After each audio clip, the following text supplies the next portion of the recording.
Good afternoon. My name is Diane Perry Adler. I am a licensed psychological practitioner. I have been doing some work with the TJ Wellness Program.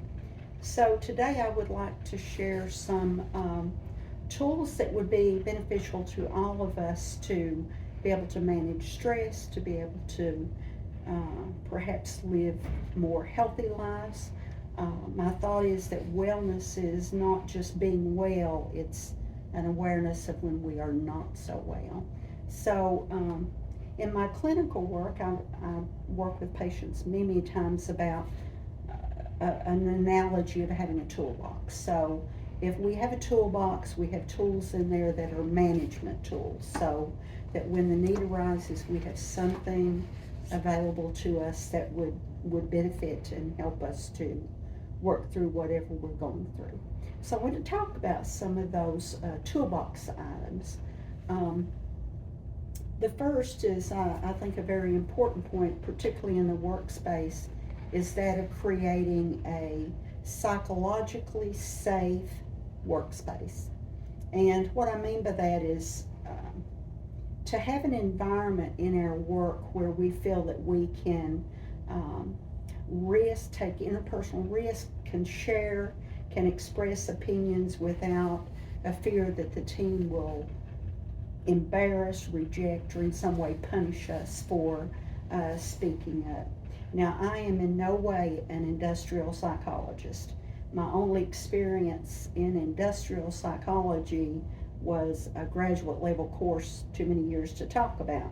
But I do read the journals pretty thoroughly in the field of psychology and have found some interesting things there.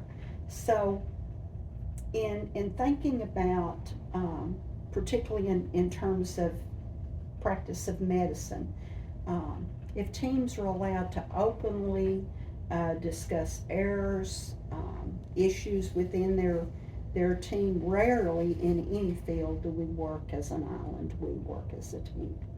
So if we are allowed without fear, without sense of punishment to address the errors that we have, it often helps us to avert future errors.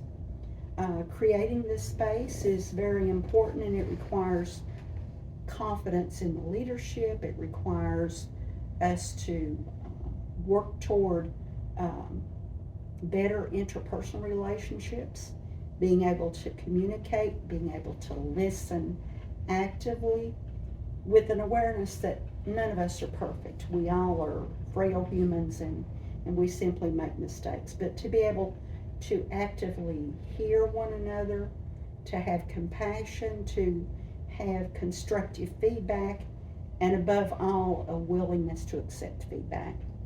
Um, Oftentimes, an acceptance of feedback is the hardest part because we judge that as something critical, and it doesn't have to be that way.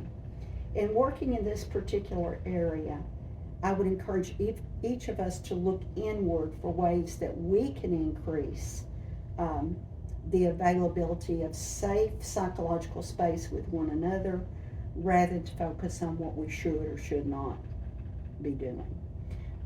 Remember to really function as a team, we have to behave like one. I'm thinking, as I thought about psychologically safe space, and I talk about being a team player, I can't help but think recently about the NBA Finals, which I've watched a few so far, and I think about Steph Curry. He's a fabulous player. He makes all those 3 pointers. But I've never heard so many accolades regarding being a team player as I've heard about Steve Curry. He is apparently loved and admired by his entire team. And I'm not saying that we will always in our teams and work be admired and loved, but we can have a healthy respect for each other. We can allow people to be themselves without criticism, without embarrassment, without rejection, with the goal being, the ultimate goal being, providing the best service we can provide and being team players.